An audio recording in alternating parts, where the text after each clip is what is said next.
Hi, this is Rupert G from the Hello Deli, and you're currently watching the Letterman Podcast. La, la, la, la.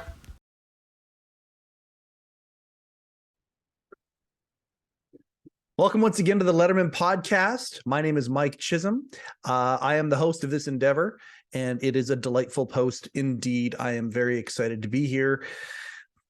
That's what you get whenever you see me. You get excitement because I get to talk to people who were somehow involved or affected by the world of David Letterman and company. And what a world it is. What a rich world it is. So much fun. We're having a blast with this endeavor. Hopefully it continues to grow and expand and lead to all sorts of adventures and insights that we had no idea were going to happen. This week's example of our show certainly has that. I have the pleasure of talking to Gabe Abelson tonight. Gabe Abelson was David Letterman's head monologue writer from 1998 to 2001. There was a time where Bill Sheft, and I don't, to be perfectly frank, I'm gonna full disclosure here, I don't know how many monologue writers, head monologue writers Dave had throughout his career. What I will say is with The Late Show, Bill Sheft, a guy I would very much like to talk to, but at the end of the day, we'll see what happens. Chef may come on the show. I have hope. The reason I have hope is Chef wrote the foreword for The Last Days of Letterman, and I have it on good authority that my good friend Scott Ryan had to ask Chef a couple of times, and he got no's at first. So I'm hoping that Bill Sheft will come on here and give us some fun tales that aren't tales out of school that he will be able to talk about the very unique position of head monologue writer for David Letterman. Now, that being said, he did it for a few years, and then he took a break. And Gabe came in and took over in 98, I believe August, late August, early September of 98. And then he did it all the way until, I believe, the very end of 2001. Gabe has done a bunch of other things in his career as well. And we talk a little bit about that. He wrote for The Tonight Show and a few other notable things that he has done. A fascinating conversation. My favorite part about this entire experience is becoming friendly with these folks and actually building a relationship with these folks. Gabe and I have talked since, and I just am really excited to know him. He's one of those guys that likes to give back, and I mean, if you've listened to all of these or watched all of these shows, you know that there are a lot of folks who worked for Dave and Company, I guess, who were the company of Dave and Company, and they just are so generous with how they built others up. And I really, really liked that about the culture within the pants world. And it seems to be all of the eras were like that.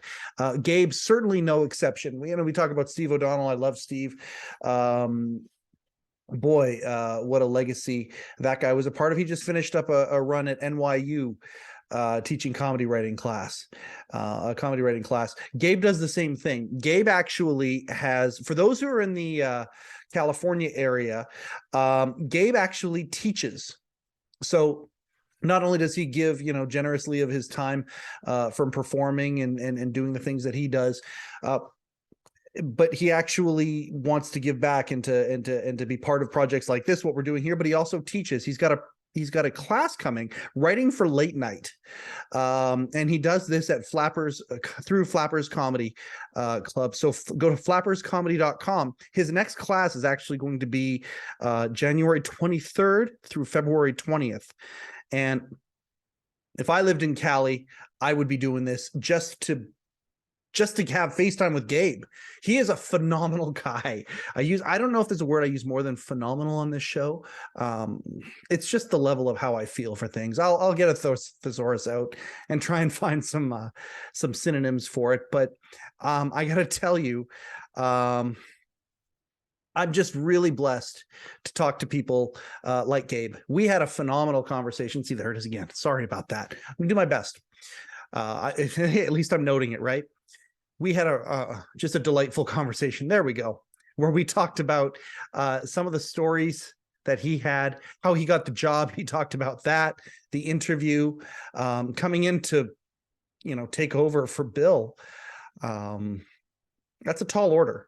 It really is. And we got into a whole bunch of things. This is a long form show. I'm not breaking it up into two parts, partially because we got a whole bunch of guests that are coming, and I mean, I don't want to stretch them out too much. When they come and record, I don't want them to be, a month or two later, and we got a whole bunch coming. So, I hope you enjoy the long form. The numbers seem to reflect that people are ready to do a deep dive when they come in here and hear a Letterman podcast. I appreciate that very, very much, because at the end of the day, I think a lot of the depth of these conversations, I think about Jeremy Weiner, some real cool things started happening after an hour and 10 minutes. Same thing with Gabe. I mean, Gabe and I get into later on into the show, we start talking about the culture of stand-up these days. And I just in 2023 and how it's different, and I get some really good opinions from him about that. And I mean, at the end of the day, his opinions are nothing short of expert, world class. I feel like with many of these guests, I'm sitting under a learning tree. Gabe is certainly one of those guys, but he is a learning tree that is entertaining as all get out. Gosh, some of the stories that we tell. I'm gonna tell you right here. He reads something on here. There was a joke that he gave to David Letterman in one of his monologues, and it wasn't written by him. It was written by two of Carson's boys, and we'll talk about those guys a little bit here. But anyway, the joke was so funny to Dave, it had him doubled over in laughter, and to the point where they actually had to ask the boys how they came up with part of the joke. They sent a fax deconstructing the joke and kind of explaining the joke in its bare bones skeletal form, the justification of it. And Gabe read that fax to us on this show, and he's never done that for another podcast. He's been on other shows before. In fact, I wouldn't even know Gabe if it wasn't for Jay Ryan. So shout out to my buddy, my brother from another mother, Jay Ryan. Thank you so much I love being in partnership with you. More to come on that, everybody. And I just appreciate you introducing me to some of the amazing people that are in your world and in your circle, Gabe being one of them. Yeah, we just have some really, really fun times here. Anything else to note before we just get right to it? I mean, it's a long conversation. I hope you enjoy it.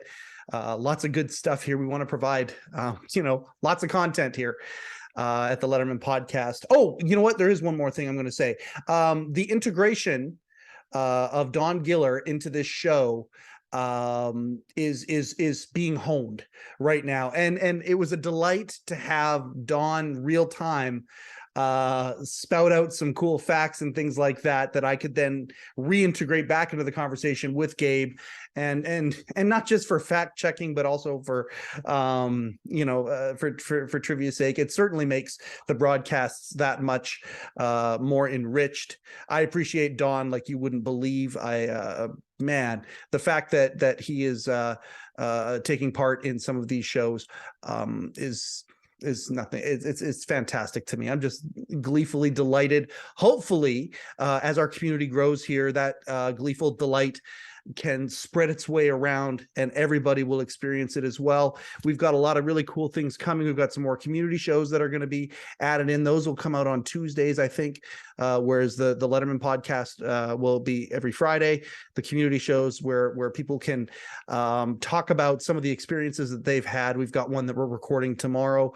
Very cool story of a couple of guys who made it to one of the very last late shows. We've got somebody who was featured on Stupid Petrix, who's going to be coming on the show as well. Lots of good things happening in the world of the Letterman podcast.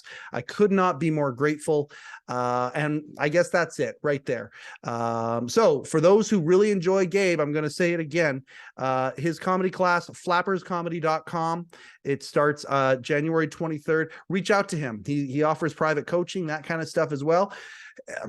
You have a speech or something like that, you want some help from one of Dave's only head monologue writers ever, it's available. These guys love to give back. These guys love to teach. Guys and gals love to enrich the lives of others.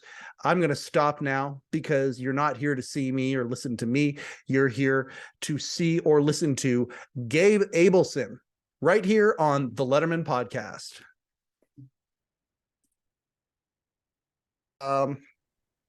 Okay, so that was on D-Day, or Dumpster Day, as a lot of the staff called it. That was a casualty, and somebody rescued it and held on to it. And as I started becoming friendly with a lot of these former staffers, they started showing things like, one of them sent me the book there, and a few jackets and things like that. And great. Yeah, somebody came forward and was like, "Hey, I've got this bridge and it's literally just been sitting in mothballs for 7 years. I don't know what to do with it." And I'm like, I've got a place for it for sure. Amazing. Great. I am so grateful, Gabe, that you have come out to do this, and I can't wait. I've got a million questions for you. The first question I have for you is, did you always have the performer bug? Because yes, head monologue writer, all that for Dave. We're going to get into that like crazy, but you're also a performer now, and a really good one. Were you always one? Thank you. I auditioned. I won't even say how old I was. Let's just say a child. I auditioned at the Improv. Oh my God, 48 years ago in 1974. And I was obviously way too young to get into the club, but not too young to get on stage. And I stood on the line actually with Fred Stoller. No, I actually, growing up, I grew up on 123rd Street between Broadway and Amsterdam, 2 blocks away from George Carlin. And his mother used to sit downstairs on the public bench there. And I would sit there, and this old lady would tell me stories about her son, George. I had no idea who it was. And then when I got to be 14 and I learned about Carlin's album, I put the whole thing together. Carlin became my favorite comedian anyway, but then the tie-in and the picture in Class Clown, I look down my block, I see the same Riverside Church. And so over the course of my career, I'd done stand-up with all his contemporaries, with Robert Klein and David Brenner. I never worked with Carlin. So years later, 15 years into my stand-up career, I was doing Caroline's Comedy Hour for A&E as a stand-up. Yep. I said to the producer, she just worked with Carlin. I said, I've never written ever a celebrity or comic. I've never written a letter, but I just have to tell him about knowing his mom and knowing some of the guys in the neighborhood he knew. She said, "Here's a post office box." I wrote to him, forgot about it. 2 months later, my wife comes running into my office. Gabe, George Carlin's on the phone. I'm like, holy shit. And so I get on the phone with him. We talk for about 2 hours about the neighborhood, and it ended up coming full circle because about 2 years later, when I got on Letterman, I finally met him for the first time. Wow. So why do I mention that? What a long story for something we're not even going to talk about. No, that's okay. We're going to keep going. That's what got me into performing. I always wanted to be a comic. I don't know why I never thought about writing monologue. I guess it was never a talent that I thought I had because I've been working on stand-up for so long. And I was doing audience warm-up in 1994 for Politically Incorrect when they were on Comedy Central in New York as a comic. And I said to the EP, what happens if I have an idea for Bill for a monologue joke? He said, well, we have a fax team. It's kind of a thankless job. You'll be writing 20 jokes a day in the hopes of selling one for $50. And Bill only does 6 jokes. And we look to our staff first. So I thought, what the hell, I'll try it. And I tried it. And the very first night I tried monologue writing, half of the monologue was mine, 3 out of the 6 jokes. Whoa, how did that feel? It was more exciting than any moment that had happened in stand-up in 16 years of doing it, 14 years. And you're not exaggerating when you say that. You got a rush from having your stuff said through that voice and hearing the laughs and the reaction, but being able to do it, kind of third party. It was a different kind of rush than when you were on stage and you'd be hearing completely different and much more satisfying. People used to say all the time, still say, wasn't it tough as a comic for so many years to hear Letterman do your jokes? What are you kidding me? I'm a nobody. He's the person I worship. He's getting out to millions. I'm getting out to 200 at a time if I'm lucky, no, that didn't bother me. So in any case, that happened and the business humbles you quickly. I thought, this is what I'm meant to do. The next night, nothing in the monologue. Next night, nothing. But then all of a sudden it was 2, then 1, then 3 again, then 2. And after only a couple of weeks, they said, we want to put you on retainer. meaning we're not giving you a staff job. You've never worked in TV, which is ironic because that is the job, the staff job eventually that did bring me out to LA was getting on staff when they were on ABC, when it was a much bigger show, actually. So they said, we'll put you on retainer. I think it was like $400 a week to send 20 jokes a day. And I loved it. I was a lazy stand-up. I had nothing to do with my daytimes. And it was just this thing. And then all of a sudden, when they moved to LA, when they got the deal on ABC, they ended the New York Faxers. I don't know why, but whatever, they ended it. And I happened to be doing a one-nighter as a stand-up with the late wife of Bill Sheft, who was monologue writer for almost all the years at Letterman. And I knew Adrian very well. And I said, I just, I'm not writing for Politically Incorrect. What do you think of these? You think I could maybe write for Letterman? She looked at him. She said, call Bill, who I knew from stand-up. So I can't make any promises. I called Sheft. He said, send him to me. I sent him. Same thing happened. I'll put you on the fax list, fax team. These are really funny, because you have to have a limit on the fax team. It's the only show where there was just one monologue writer on staff that was Bill Sheft. And the boys, the two guys who wrote for Carson, Malone and Barry, everyone. No one else on the show, none of the other 12 writers had anything to do with the monologue. Even Joe Toplin at that time. Oh, that's not while I was there. It was just me and the faxers. And that's how Bill sort of created that department. And, Dave wanted it as close to the way as Bill had it. They're best friends. Yep. And so I can tell you about that too, about my interview, something that was very interesting. Absolutely. Okay. So please do. But anyway, so the same thing happened. After a month, he said, we want to put you on retainer. It was more money than Politically Incorrect because that was non-union at the time on Comedy Central. It isn't after Comedy Central is all union now. And Letterman was more money. And I knew that Bill was the only monologue writer to work on the show. So I knew there would be no room for me there. And yet I had no master plan of, okay, let me put a packet together for Conan then, or anything like that. I just never planned in my career. And out of nowhere one day, Chef calls me up. He says, I'm leaving the show to write a book. Would you be interested in my job? And it was like one of these things where I remember exactly where I was standing, what I was wearing, what room I was in. It was one of these. And he said, I'm not going to guarantee it. We have 5 retainer guys, but you stand a good chance. You're a stand-up. Dave just really likes your stuff. So I have a couple of stories about that interview that are hilarious. One of them is probably too long, but in any case, none of this is too long. This is long form, and we love this stuff. So you open up as much as you want. I've never told on podcasts. Also, Okay, before you get there, what year are we talking here? Just to give some context to the viewers. Say again. What year would this have been? Just to give some context. Okay, so I started in '97 and ended at the end of 2001. Okay, I started writing for the show, I think in 96, 95 or 96, but that was as a retainer, as a faxer, then retainer, and then staff writer in 97. Yeah. And you were living in LA at the time as a faxer? No. I was a New Yorker. That's what I was living in. The same place that I grew up in White Harlem, as George Carlin. So you never even moved out to LA when Politically Incorrect. You stayed in. Okay, I gotcha. Because I wasn't a staff writer, so there was no reason for me to move out. I had a family with 2 very young kids at that point. I wasn't going to move out to be a faxer.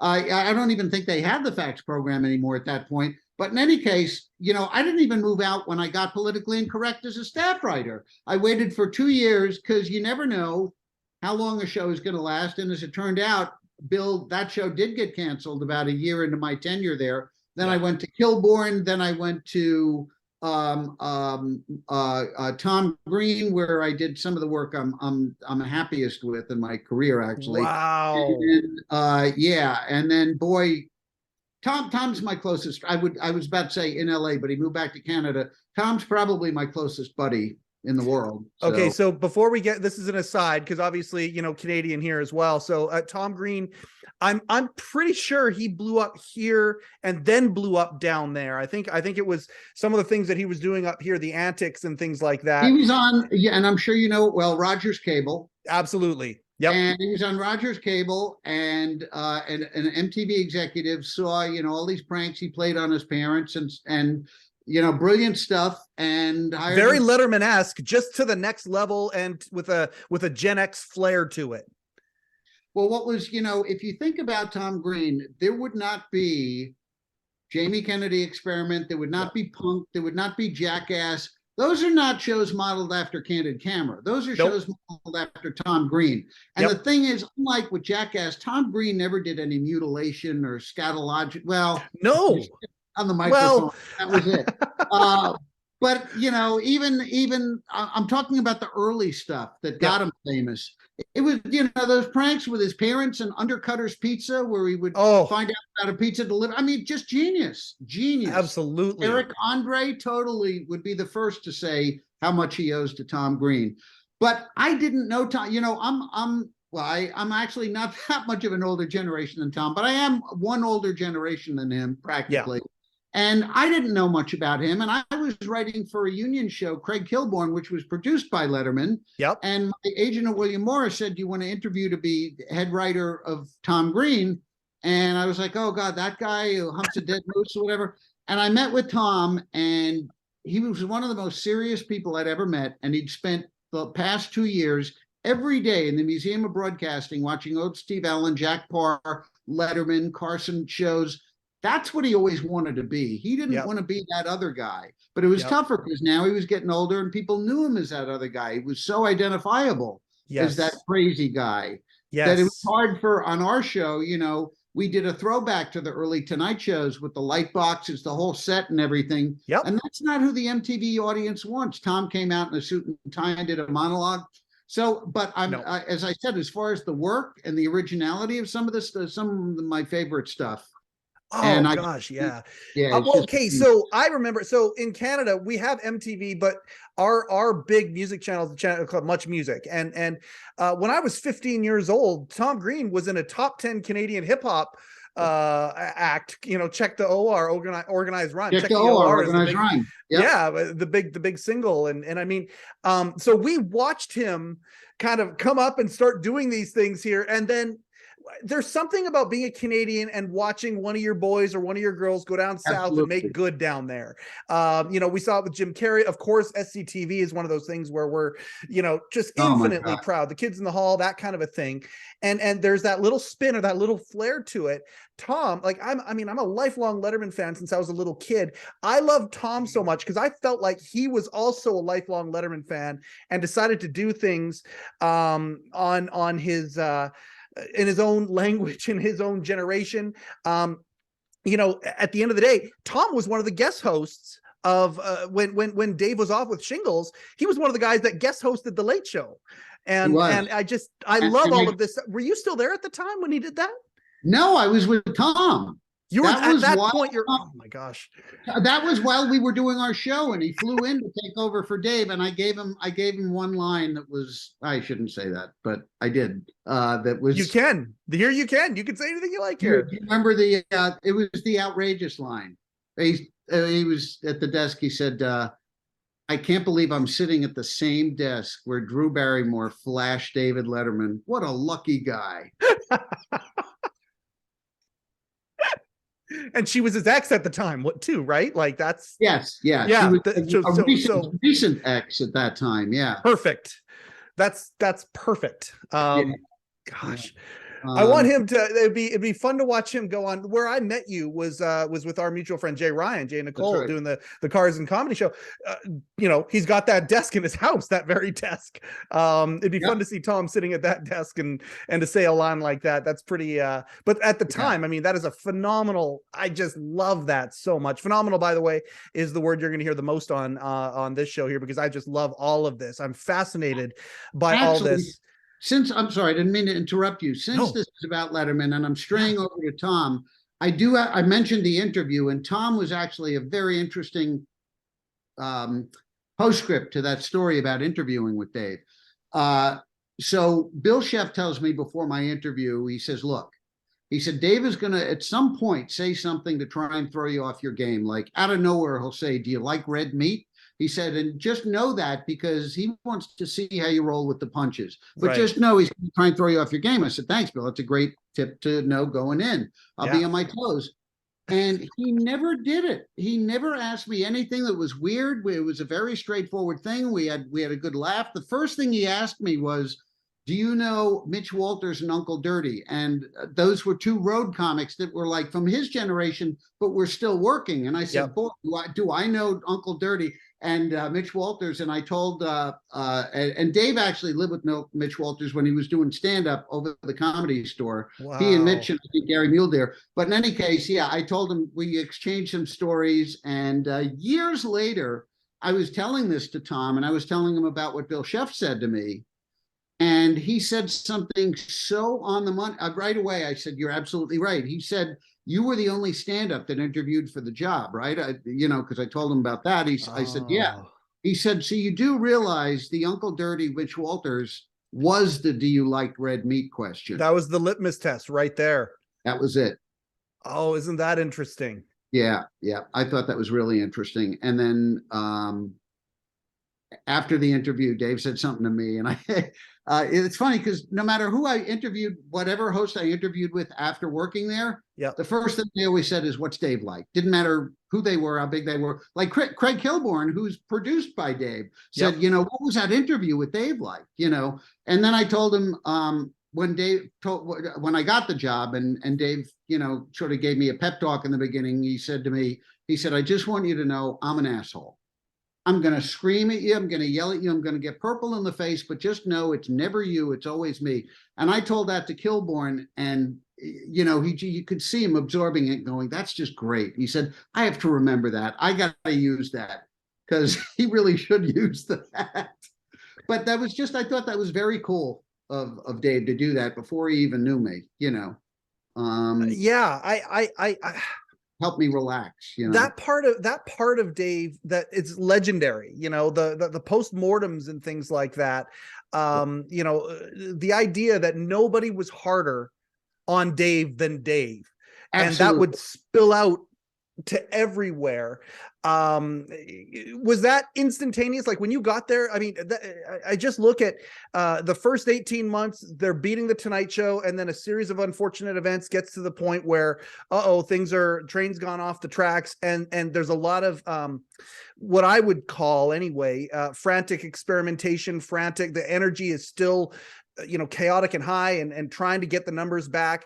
And then at some point there's sort of an admission that, okay, we are where we are. You were kind of there in that place where it was frantic and it was the idea of trying to get it back, that kind of a thing. I guess the question would be, was there joy in that job, or was it just turned up to 11, high intensity the entire time, and it was really kind of a boiler room?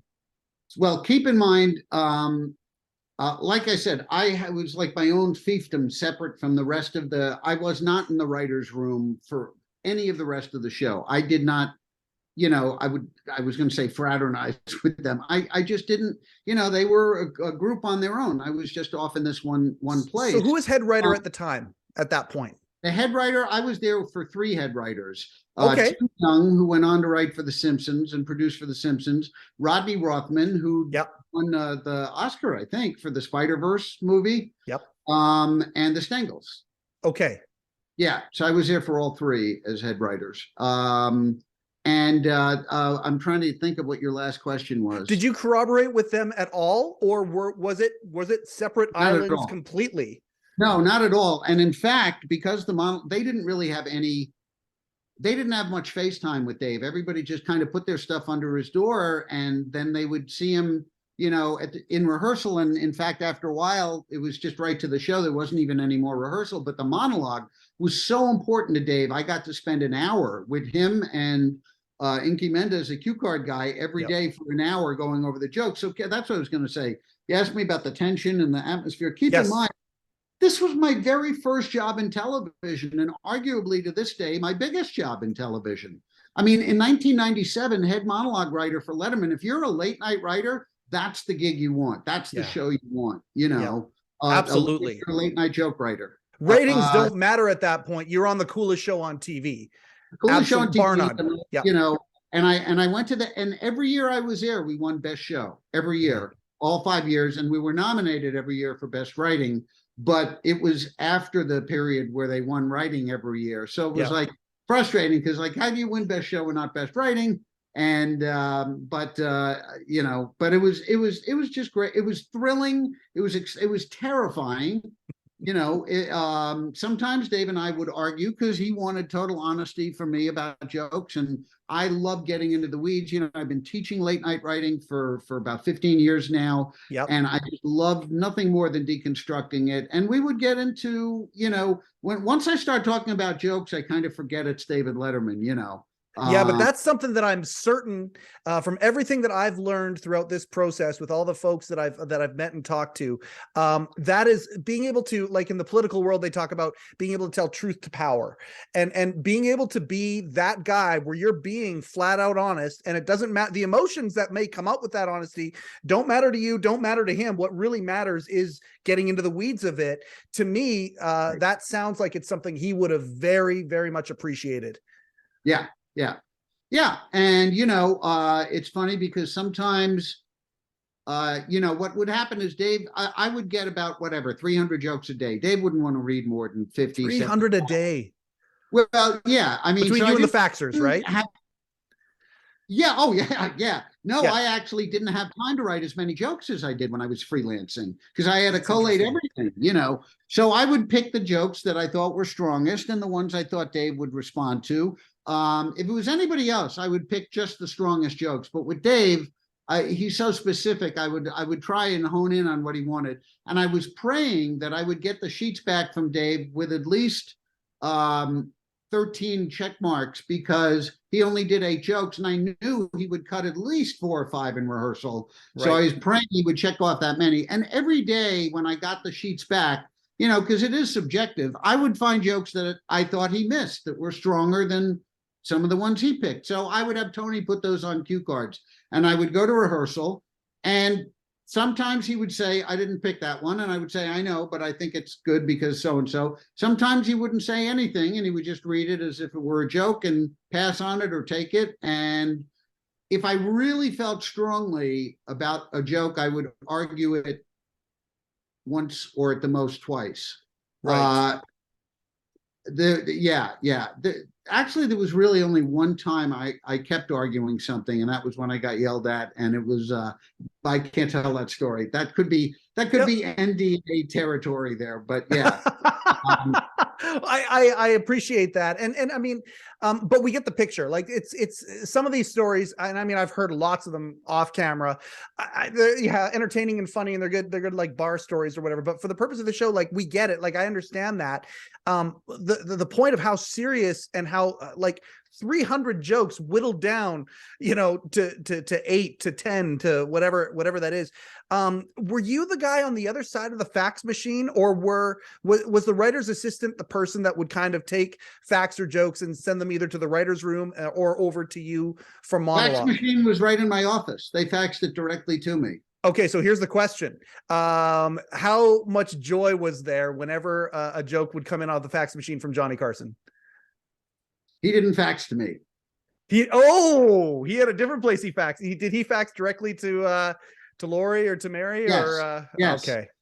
But his mother faxed me a happy birthday to Dave. Johnny Carson's mom? No, Dave's mom. Dorothy did. Yeah, Dorothy. Oh, that's adorable. You've met Dorothy? Yes. Oh no, not in person. No. Okay. The fax from the boys. Did I ever tell you that story? I didn't hear that story. No. Once a year on Christmas. Wow, damn. I don't know if I could find it now, but hang on. It's worth it if I can find it. Absolutely. Go for it. Hang on. This is the best lesson in comedy anyone will ever hear who's watching. It's just amazing. I'll tell you. I love hearing this. I can, don't worry, I can fill time while you're looking for it. Okay. I love that so many of you who were in different capacities of writing for the show, you know, even from different eras. Like I look at Steve O'Donnell, he's teaching at NYU, he's teaching a course on comedy writing. You know, you've done this as well. There've been other, like even Eddie Brill. I mean, he puts on these, you know, stand-up comedy workshops and things like that. There's so many examples of folks who worked for Pants in some capacity at some point, who try and give back and enrich others it's just, there's so many of you. It's so fascinating to see the culture, of teaching and growing others. It's very cool. Yeah, I mean, I love it. I enjoy teaching as much as I enjoy writing, because from, I mean, I've been doing stand-up, so I've been writing comedy for 42 years, and you just, I don't care how strong a comic you are, how weak a comic you are, comedy writer, you just, in 42 years, you pick a lot of stuff up. You're able to deconstruct what works, why it works, or why it doesn't work. And so I love passing that on. There are, unfortunately to me, too many people that are teaching comedy that really shouldn't be, that teach stand-up, that like work the door at some club, and you just, unless you've done this again and again and again, you can't teach it unless you've been in a writer's room. Yeah. You're not going to be able to give them all the information they need. I find it so funny that, okay, so let's get back to, did you find the facts? I can't believe I can't find the boys. I actually have the original. Can you talk to them for 1 minute? Because I think I can go run in the other room and find the original. I absolutely can. Go get the other one. I think this is fun. Gabe Abelson's going to go grab the original. And I just find it fascinating that you've got Johnny Carson. And somebody actually in the Facebook group the other day just asked about this. They asked about what's a faxer. And so the idea of telling, it's freelance joke writers, they come in and they send the show jokes for consumption, and the show uses them. I think they're $75, whatever. I'll ask him about that too. So remind me. I don't know who can remind me. Don can remind me. Gabe, how much did you guys? It was that easy. And someone said I should frame this. This is the original page on blue paper, and you can see the boys. They were in case folks don't know watching, the boys, Jim Mulholland and Mike Barry, the head writers of Johnny Carson, head writers of the Emmys, the Oscars, the legendary comedy writers. Yes. And they were big contributors to the Monologue. But they didn't have cell phones, only called over the regular phone, and they didn't use a computer. If you can see, this is a typewritten page. Classic, old school, and signed on the bottom. Fact, on the blue paper, and signed. So here's the story behind this. December 1997. So it was Dave did Christmas jokes, obviously, around the holidays. And there was a joke of mine about some Christmas special, some Kathy Lee special, some dumb joke. And then after that, and this was the tag, this is the kind of joke that Dave would do that's not from the boys. It's not even like a joke, just sort of a tag.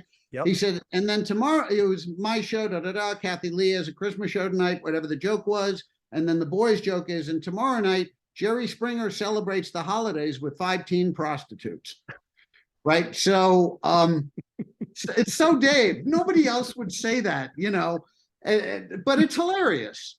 And so, but here's the thing. So I'm in rehearsal. We go through my joke, and we get to this joke, and Dave just doubles over at the waist. He used to do that sometime if he was laughing really hard, and just couldn't stop laughing. And I said, that is pretty funny, but like, I don't know if I've ever seen you laugh this hard. And he looks at me, he says, I just want to know how the boys came up with 5 teen prostitutes. How did they know?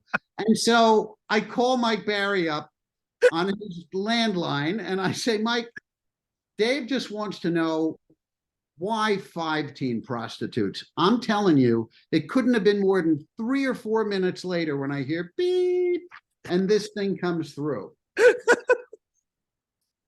And I gave it to Dave afterward, and oh my God. By the way, that joke was told on December 12th, 1997. Anyway, so.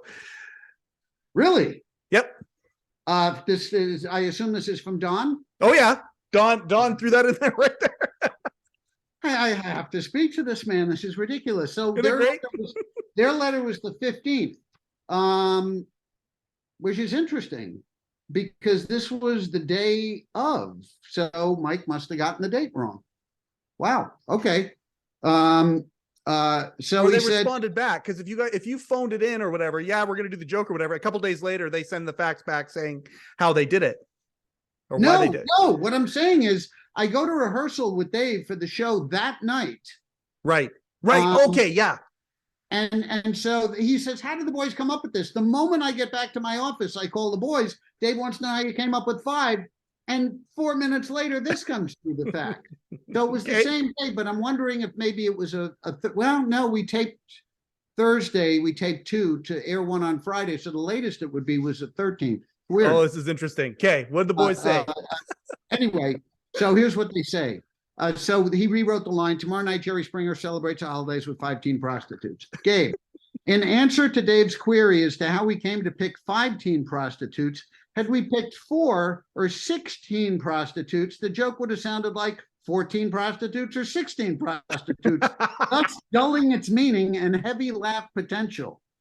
1 teen prostitute sounds like a strictly personal encounter, or at the least, a serious break in Springer's regular multi-low-life format.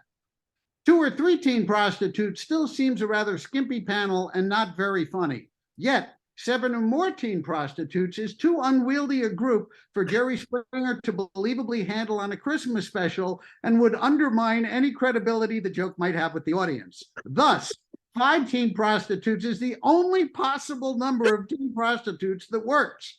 The alternative would not to be the joke altogether, which in retrospect, I strongly recommend. I mean, brilliant, just brilliant.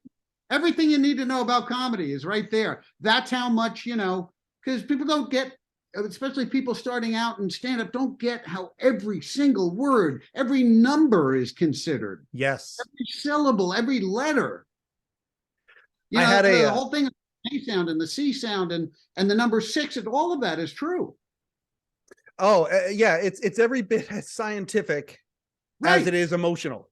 And I guarantee you that when the boys wrote that joke, they didn't think, 14, 16, sounds too much like 14 or 16, instantly just knew. But when they have to deconstruct it, they deconstructed it in perfect logic. I just think that's great. It is great. I appreciate this so much. I'm having a ball talk. Like, I love this stuff so much, Gabe. Me too. Thank you so much for, that's so good. You. I want to get back to the interview here. What else in the interview do we need to know here? Well, this is just kind of it's a personal thing. So, I studied acting with Lee Strasberg when I went to NYU. I was lucky. One of his last students, actually, the founder of method acting. And so it was, I wanted to do stand-up, but I also kind of wanted to act. But I went full force into stand-up when I graduated. And the acting, what I did, because I do about 100 celebrity impressions, or I used to, I did a lot of radio ads as celebrities. And I did a couple of nationals, but I never landed a national on-camera commercial until there was an audition when Frasier first went into syndication. So that was my first year of Letterman, 97, but right at the interview. And they needed a character called Crane Man for the national campaign. It was supposed to be basically Rain Man, but addicted to Frasier Crane instead of Wapner, and walks around his room going, 10 minutes to Frasier. Yeah. I can't do the impression anymore. But so my agent calls me up, and it's all the way downtown. And I'm like, okay, I don't know why I'm going on an audition to be Dustin Hoffman. And I get there, and sure enough, every guy in the waiting room, I'm 5'11", everybody else there is like 5'6", dark hair, big nose, they all look like Dustin Hoffman. And so I'm like, why am I here? I might as well go home. And of course, that's the first national on-camera commercial I get in 17 years. I did the impression a lot better back then, but I look nothing like him. So I think I go in the interview with Letterman. No, I don't have my interview with Letterman yet, but I think Bill has already made the call that would you like to have my job? I'm leaving the show. Great. I get this commercial. Now, to make me look like Dustin Hoffman is a real undertaking. And I'm not saying I'm better looking. I'm just saying I don't look like the guy. So what they had to do is dye my hair jet black and give me a haircut like a mental patient. So the problem is with this color hair, if you try and dye it black, it comes out like orange or red. Dyed it again, darker red, again brown. It was like 5 times, and I don't know if permanent dye from temporary dye or if I would have had a choice, but it was permanent dye. And eventually they dyed it black, and they had to dye my eyebrows black. Now with my light complexion with black eyebrows, and I came home and my kids cried. They cried. They were little. they were scared. Dad, and my wife was like, just don't look at me. You look like the devil. Okay. So now I get a call from Bill Sheff. I've shot the commercial. I get a call from Bill Sheff. Congratulations. Dave wants you. You got the, oh, no. I'm getting ahead of it here. And I didn't get that far. That would have been fine. He said, okay, so you have your interview coming up on Tuesday. I'm like, oh man, this is great. And then I said, oh, do me one favor. And I didn't know Letterman personally, but we all knew enough to know the guy's probably pretty eccentric, something like that, black hair with this face. You know, would he want to spend, would I want to spend a day with every day looking at this guy? I don't know. So I said to Bill Sheff, please go down and tell Dave that this is only for a commercial. I can't wash it out, but it'll come out in a few months. It's totally not by choice, just really bad timing. He said, you know what? I'm glad you told me that because I will tell him. So I go on the interview. The interview's great. I leave, I go home, and Bill calls me up and I said, how did it go? Bill said the interview went great. You know, Dave told me he thinks he can work with you. He can see this being, you know, you're a pretty chill guy. He loves your jokes. And he said he just had one thing he was a little puzzled about. And I said, what's that? He said, well, after we were done talking, Dave said, I like the guy, but what the hell is the deal with his hair? And I said, Bill, tell me you told him. And Sheff goes, told him what? Oh, and I said, no, I can't lose this job because of this. I said, please go down there right now. I was in no position to ask Bill for anything, but I said, please, I beg of you, go down, tell him right now. This would, and he went, oh my God, the commercial. Yeah, I'll go down right now. And so it didn't torpedo it, but it came close. It was funny because I had nothing but regret for landing a national commercial at that point. So that's my other story. Crane Man. Yeah. There's a former Letterman writer right now who we're going to have on the show here soon, who's working on the reboot of Frasier right now as a staff writer. Oh, great. Very cool. So anyway, okay. So you get the job. As you go in there, is it the circus that never ends immediately? Is it you know, kind of like a roller coaster, like culture shock, like, okay, here we go, you're on the ride and now we're going 100 miles an hour. Is that really what it was like? And then the 100 miles an hour, fine for most of it, but I would imagine before showtime, it had to be pretty chill. Like, I mean, it must have gone very fast to very intense. I can only imagine the atmosphere, I guess, is where I'm trying to figure that out for you. And was there an adjustment period, or did you take to it right away and we hired the right guy because right away you were there? Well, I just focused on the job right away. And, you know, yes, I saw tremendous pressure, but mostly with the rest of the staff. Okay. You know, like Dave asking them to do another pass at a top 10, another pass. There was a lot of pressure. And obviously there's tremendous pressure for me. My pressure didn't really start until rehearsal. Okay. In terms of, well, the pressure was Dave picking enough jokes, because the words I hated hearing the most was, we're in a box, meaning we don't have enough jokes. And usually it meant we don't have a closing joke. And we had a closing joke every night, not because of me, but I got so many jokes. There were plenty that could close. And, you know, during the Clinton years, which was most of the time I was there, he would end with a Monica joke after the scandal every night. He would end with absolutely. Yep. That's back when, you know, you could do that. Now he wouldn't do that. No host would do that, I don't think. I know. Oh no, the temperature has changed significantly since the culture, and the entire culture has shifted. You know, we're talking a quarter century ago here. Yeah. Right. Exactly. So I have a story about that I can't tell. It's a great story literally about being in a box, not having a closing joke and Monica. But in any case, so that was stressful, because if he said we're in a box at 3, I mean, we taped at 5:30. So I would have to go back and call the boys, get another round, call the factors, get another round, put them together again. A couple of times I would go back to Dave. He would say, we still don't have it.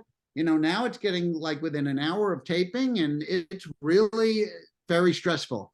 But, you know, once it was out on that stage and he was doing the monologue, that was, a great relief. And I got in earlier than all of the other writers, and I'm not a morning guy, because I had to give all my stuff to Dave by 11 or 11:30. So all of that work had to be done by then, but I got to leave at about, very often I would go back to Dave's office and watch the show with him afterward. Yep. And that was, that was cool. That was exciting. So I would leave probably about 7:30 or 8, but the other writers very often stayed till very late. Like, maybe not quite as late as sitcom writers, but very late. Would you be writing the next day's show that night afterwards? I would cheat a bit. I would get a head start. If it was a story that you knew was going to hold. Yep. Absolutely. Yeah. And I would always encourage the factors to keep track to watch every monologue to see the subjects that he liked, because he would, yeah, when the story about, in the New York Post, when the story about how New York rats are getting brazen now, that they're not just on the subway, they're crossing the street. The fact that the boys started writing brazen rats jokes, he was on that for about 2 months. Well, you got refillables then at that point. And in the time of year, squirrels with nuts, things like that. I mean, well, with nuts, those could come along anytime. Yeah. If it was raining, he was scotch guarding his nuts, whatever. It was, no matter what, there was, the squirrel nut jokes. But what was the other one I was just talking about? My memory is shot. The rats. The rats. Yep. So I showed, in my class, I show a few pages of my jokes, and I show a few pages of the boys' jokes, because they're actually one of the few joke writers that didn't need punchlines to their jokes because they were so visual. And this is what I tell everybody that tries to write comedy based on wordplay. Wordplay will never, ever get the laugh that situational or visual comedy will. So the boys visually, so for instance, they say, boy, these New York rats are brazen. I saw one at Rupert G's Deli climbing down a hanging salami with a knife in his teeth. I mean, that's a scene. That's Ratatouille. That's, I used to say to them, you guys have to write an animated feature. These rats are brazen. I saw a rat at the Korean fruit stand feeling the peaches. I mean, what other comedy writer writes that? It's not an anti-joke, but there's no real punchline, and yet it's freaking hilarious. It's funnier than anything I could write. New Year's Eve, everybody's partying. I saw 2 rabbis rolling a keg down Broadway. I saw a funeral procession stop into 7-Eleven for party ice. Yes. And party ice being it's got to be the party ice. It's got to be the party ice. It's got to be, yes, absolutely. Party ice is like 5 prostitutes. Exactly. Yes, knowing the exact right it's brilliant comedy writing. And okay, I'm really glad you bring this up, because we've talked about this on the show. This is one of those things where, you watch from back in the day. I just think about growing up, you think of a Kinnison set or a Carlin set for that matter, and you hear it on the record, and you can go to the elementary school or junior high the next day, and you can replicate it to your friends, and the laugh is transferable. One of the things that it took me a long time to learn in middle school or junior high was that many of Dave's jokes, which would have me doubled over or have me my mind just lit up from humor, the way that only humor can do it, I could not replicate it to my friends because there was no punchline. There wasn't a setup, a middle, and a punchline. I don't do the mechanics of a joke very well, but when there's a beginning, a middle, and an end, you can do it. With Letterman stuff, many times you can't do it because it is the emphasis on the right amount of syllables. It's almost like a haiku, like the right amount of syllables, the right word. Party ice, like it has to be party ice. And Dave and those who wrote for him were experts, and that's where we go back to the idea of not a stand-up but more a broadcaster or an auteur, like a wordsmith. And that was the thing, and still is to this day. I'll hear words that Dave uses on My Next Guest, and they're words that I want to incorporate into my vocabulary because they're just the right words, Yeah, absolutely. And my favorite joke probably ever in late night was written by the boys, and it got absolute silence in the theater. And I know everybody in the industry, certainly in the comedy industry, was at home laughing their ass off. This is an anti-joke. It was silence. He says, everybody is sick with the flu right now. In fact, the 2 guys that wrote this joke got sick with the flu, had to go home and couldn't finish it. I don't think I've ever heard a more clever, and I mean, just nothing, crickets. All the tourists are like, and then what? Anti, and the self-referential, the two writers wrote this joke. I mean, it's just so perfect. But, for me, I can't write this way. I have a very structured approach to it. But the structure is very Letterman. To this day, I write in his voice, and I can't shake it, man. I can't shake it. And I use this as an example of just, you were talking about the structure of a joke. Yep. So the typical structure of a monologue joke, and this is the key that I tell I don't mean to keep bringing up my students, but I have to, because please do. No, bring them up by name, give them shout outs. I don't care. I think about it. Yeah. I always say the biggest pitfall you can fall into, because most of my students are stand-up comics and some veteran stand-up comics, the worst thing you can do is try to think of a funny punchline. The best thing you can do is try to think of an association, something related in a completely bizarre and unusual way. When you find the perfect association, the joke writes itself. So the best example that I think I could give is, and I don't remember everybody's jokes, but a joke of mine, when Clinton got caught with Monica, he hired 2 spiritual advisors to come and pray with him in the White House. So I thought, well, this is a typical empty political gesture. And so I wanted to write a joke about it. So I knew it was going to be a Monica joke. So right away, I know where I'm going with it. So I thought, so this is the way a joke gets written. So now I go through this mental Rolodex of spiritual advisors. Okay, what do? They wear robes. Well, Monica had the blue dress with the stain. Maybe there's a tie-in, not really. The wine, the wafer, eating, mouth open. Maybe that could get to, what else? They pray, they're on their knees. Bam. There's the association. The joke is done. Yep. Now all I have to do is create the right framework and not use too many words. So the joke ended up being, President Clinton hired 2 spiritual advisors to come and pray with him in the White House. Just so we need more people in the Oval Office on their knees. Done. The economy of words on that joke is incredible. And you can see that once knees was there, it was just putting words in the right place, really. But so it was not trying to think of something funny necessarily. It was just, what do I associate with spiritual advisors? And that's really how 90% of them are written. And when the perfect, association comes out, so does a joke. And that's so true. So many jokes. Like there's a joke Dave used to do of mine every Christmas, even after I left the show. For all I know, he was still doing it 16 years later. I don't know. But the joke was, it's expensive to buy a Christmas tree in New York. It's $100. Then it's an extra 50 if you want to tie it to the roof of your car. Oh, no, wait, I'm sorry. That's the deal on a hooker. Used to do that every Christmas. He loved the hooker jokes, and he loved that structure of, oh, no, wait, I'm sorry. And then it's something else. And so again, how does a joke get written? I think of tying it, when I saw about this is what it costs, tying it to the roof of the car. I'm thinking kinky tying, hookers, bang, there's the joke. So it's about association. And the other thing I just wanted to say quickly about that on their knees joke is, the first way I wrote that joke was just so we need more people on their knees in the Oval Office, which would still get a laugh, but not as big a laugh as putting knees, the punch word, last. Right. So instead of in the Oval Office, in the Oval Office on their knees.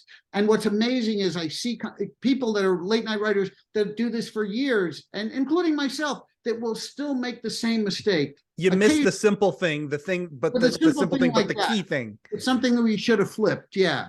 Oh, so man. I love the technical aspect. By the way, the spiritual advisor joke, September 16th, 98. I love this so much. It is like that is, God, amazing. There's the best. I had a conversation with Mr. Mulholland.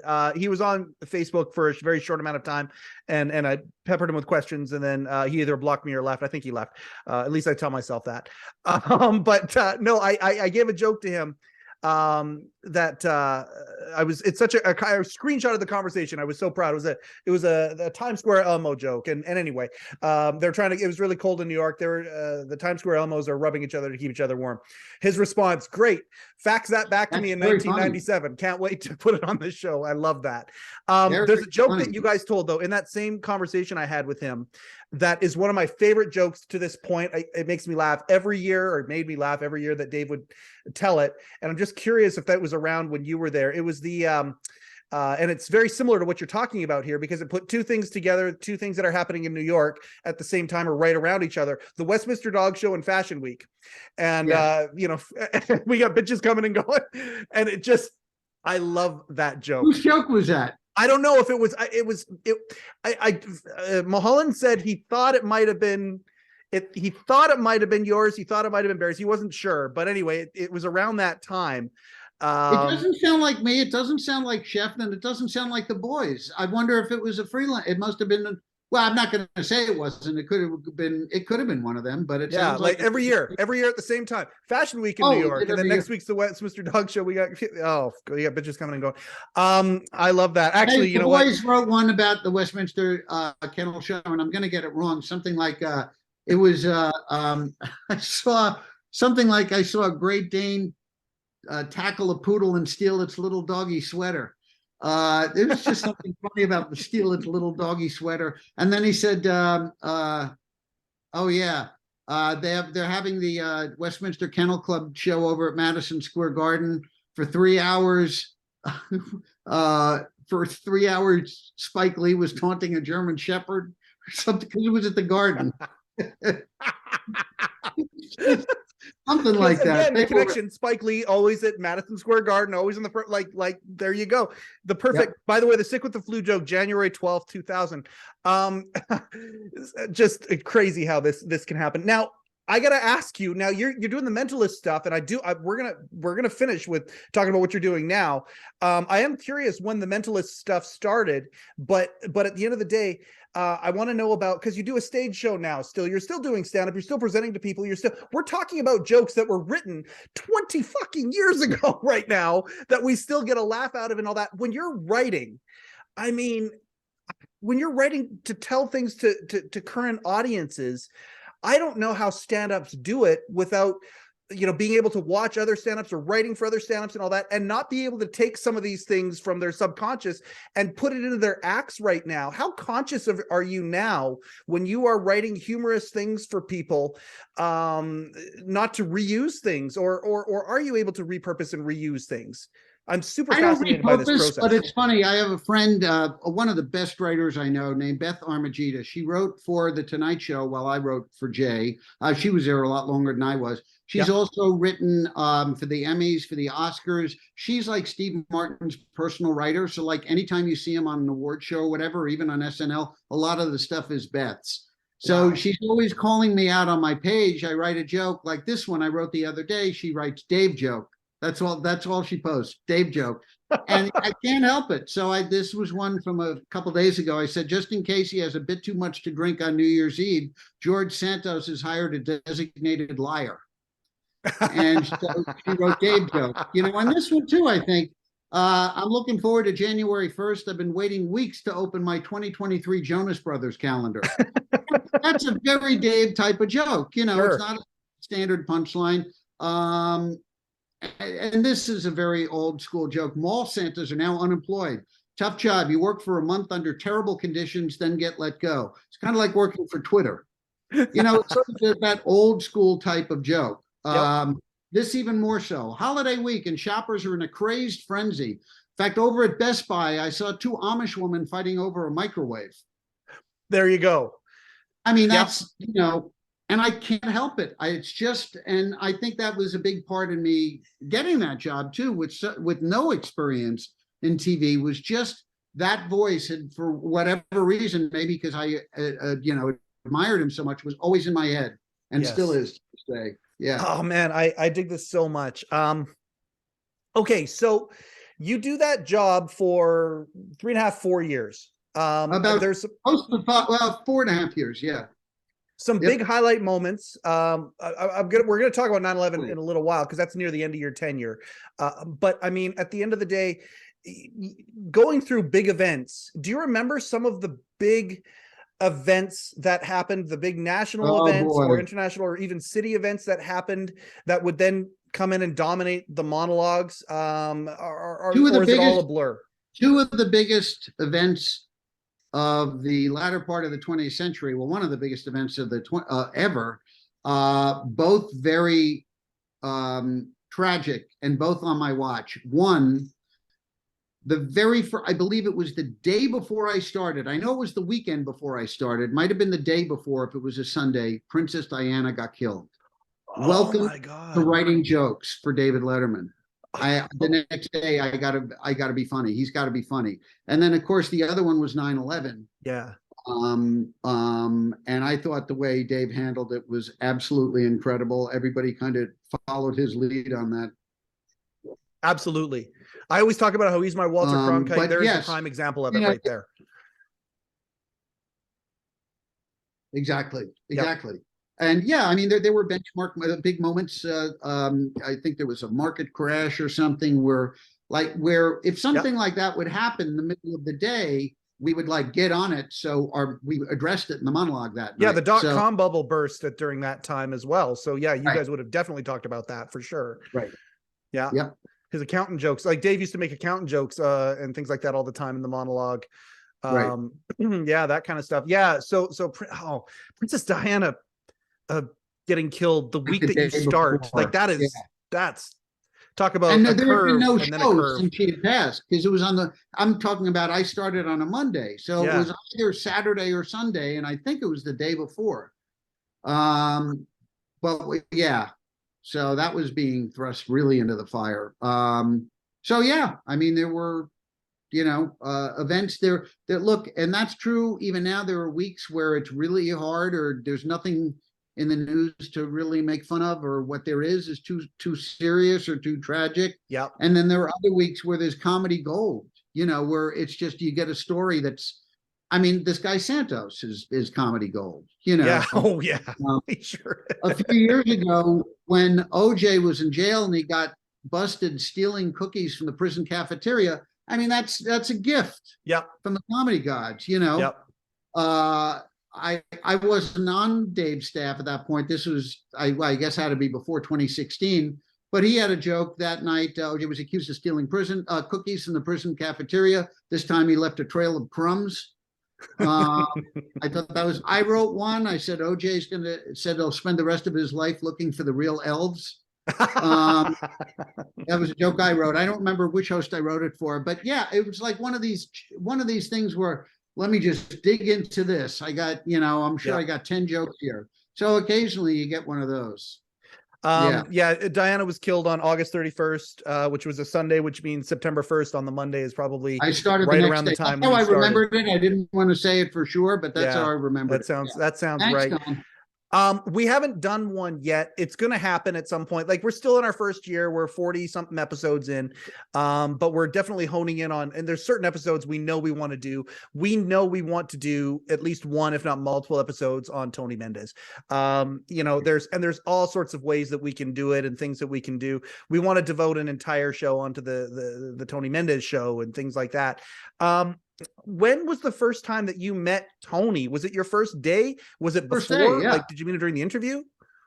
Not during the interview, but my first day on the job, the first person I was introduced to after Dave was Tony, because it was going to be just me and him. We had a very, very close working relationship. Yeah. And in fact, quite often, if Dave didn't pick a joke that I thought was really funny, I would go to Tony and say, what do you think? Right. And comics and writers will do that a lot. In fact, I recently wrote to, Rita Rudner, the comic. Of course. Absolutely. Rita's brilliant. And I hadn't spoken to her in many, many years. And I saw her on social media, and I wrote to her just, how cool it was to see her again. And I said, what I admired so much about you, and I made note of it, was I said, I remember that when you had a new line, even though you were much further along in your career than anybody at the club, there was no ego at all. You would come to me, and I was an open micer, and you would say, what do you think of this? What do you think of this? You would go by Dennis Wolfberg and Paul Reiser and these people, but you would come by people like me, because there was no shame in it. You really wanted to get a great cross-section of opinion. Yes. And so I love doing that. When I was putting together packets for shows, what I would do is, after I wrote, I'd always overwrite. I'd write 40 jokes to get, Sure. The 10 I needed for the packet. I would send it to 2 late night writers who I really, really respected. And I would say, you know, if you don't like it at all, don't put anything. If you like a joke, put a check. And if you really like it, put two. And if I saw that they both put two checks by a joke that I really like, that's in the packet. You're onto something. Yep. And if there were two checks in both of them and I thought it was just okay, more often than not, I would go with their opinion, them both having the same opinion, 2 against 1. So, yep. Yeah. Collaboration, in my opinion, you know, we host the men's mental wellness podcast as well. I do that. And that's where I kind of got my podcasting chops, if I do have any. And we talk about this a lot. A lot of men these days live in their own little silos, and they don't talk about things. And the idea of a lot of these life coaches and therapists and stuff that we've had on is how powerful collaboration is. And how in many aspects, including team sports and all of these other places, collaboration actually kicks the crap out of competition in many ways, especially when you're collaborating with people for something and again, like what you guys were trying to do, the trenches that you were in. And Tony also had a unique perspective, knowing Dave's voice and knowing this, you know, you being separated off from the rest of the writers in your own kind of little silo here. You know, and Tony's the guy holding the cards. Tony's the guy seeing, you know, and even I want to get to the cue cards here in a second too, because I think I know you've got, you know, comparisons, you know, the Johnny Carson cue card versus the David Letterman cue card and you've seen my cue cards, right? I have a few of them. Well, and I was hoping that you might bring some of them out for our viewers to see, you know, because even the cadence of the cue cards, important. And these are things that no one else can talk about. You know, we want to have Chef on the show here. He's kind of squeamish about it. You know, you're one of these people that can really shed light on this. You know, so you and Tony would have had a really good working relationship because you got the whole joke. And are you having to explain certain emphasis on the certain words or things like that go on the card, or like party ice? You know, does he know to put party ice on there? Yes, not only that, but he knows how to break up a sentence. And you'll see, even if though it's just part of the joke, you'll be able to read the joke straight through. He was brilliant at that. I would never try to enter into his territory. Once in a blue moon, and I really mean maybe twice in all my years there, did I accentuate a word by bolding it or something, but I hated doing that. The very first time I submitted to Bill Maher, first time, I get a call from the executive producer, and I can't even believe I did this. He says, you know how you put an exclamation point at the end of every joke? And I said, yeah. He goes, don't do that. He said, Bill knows if it's funny or not. I was like, fuck, okay. I never did that. That's awesome, though. That's you cutting your teeth. Like, those are the little things that you don't necessarily think about, right? Like, that should have been obvious. I was, you know, I just didn't know it. I didn't know, and I guess maybe I don't know. I thought there was, this is fine. I don't know. It was really stupid, but yes, what you wouldn't know, and I do have a lot of people, my students asking me, is it okay to bold or italicize or underline? I said, try if you can not to do it. If it is absolutely not necessary, I mean, if there's any reason that you can not do it, don't do it, because you're telling him this is the funny part. Come in on this. You shouldn't be giving him acting tips, you know? Right. Yeah. Right. Because it's them using their voice but it's you writing in their voice. So I see it both ways. I saw Dave live last May when he was doing his, he was at the Fonda Theater doing, the Netflix is a Joke comedy festival. He had his little, That's My Time with David Letterman. So he had, you know, for example, Brian Simpson, you know, Dave comes out, does a monologue, goes and sits down. Brian Simpson comes out, does 10 minutes, goes and sits with Dave for some panel, you know, and he did that 3 times that night. When he was doing his monologue, Gabe, I swear I was fascinated. I was in the 3rd row and I wanted to turn around and for one of his sets, because I saw 3 of his sets, I wanted to turn around and watch the teleprompter, because he had it on a teleprompter and it was just like Inky's cadence used to be, you know, like certain words, that kind of a thing. And because Dave is such a wordsmith, it fascinated me. The words that were on there versus the words that he would fill in that weren't there, and how many of them were still very clever words, or the cadence of it. It was fascinating to me. How long did it take you to kind of figure that out? Well, I guess I guess you I had it think already when you got the job. there's That's a why you lot got of the stuff job. I just kind of instinctively knew, and that's why, I mean, my career as a monologue writer, I mean, I did stand up for 16 years, and I got in the headline, but nobody knew who I was. I wasn't a household name. I wasn't Yep. on the Tonight Show. Yep. And yet within monologue writing, very, very fast things happen. So here's a skill I didn't know that I had that was stronger than the skill that I thought I was, that I was born with and destined to become, the next great comic. And that didn't happen. But there's something about monologue that just, and I think it's also because it's purely observational. Stand-up is half about who you are. And there are stand-up comics that really are not very good writers if you deconstruct what they're doing, but they're such great performers on stage. Yes. It makes up for their lack of writing. And then or there a are guys storyteller like or something like that. And there's a guy like Seinfeld who's such a great writer, and really we don't know who Jerry is. We still don't really know who Jerry is personality-wise, Yep. but it doesn't matter because he's so funny. Then you have generational comics like George Carlin and Pryor, or less than a generation, who have brought it all together, who are incredible actors and, rubber faces and incredible writers too, Yes. So for me, I was never comfortable really peeling back the layers and revealing my soul. And so I think that stopped me in stand-up, if I'm to be honest with myself, and why I took to monologue writing better, because it was all looking outward, Oh, that's really interesting. So the jokes really have to be much stronger for monologue than they do for stand-up, because you're taking the 50% of it out of it, you being able to sell it. So the joke has to read funny on paper the first time. So the first thing I kind of instinctively knew was to keep it short. Like I always tell my students, 3 lines or less on the page. And the one thing I see Dave do that I've never seen, and you just basically mentioned it, is he can stray from a 3-line joke and make it 20 or 30 seconds long, and he will hit that scripted punchline perfectly. There you He will go. find his way back and hit it perfectly. Other guys can't do it. No, and the other thing is Dave had a structure to his monologue, a story arc, which I've never seen another host, including Johnny Carson, have.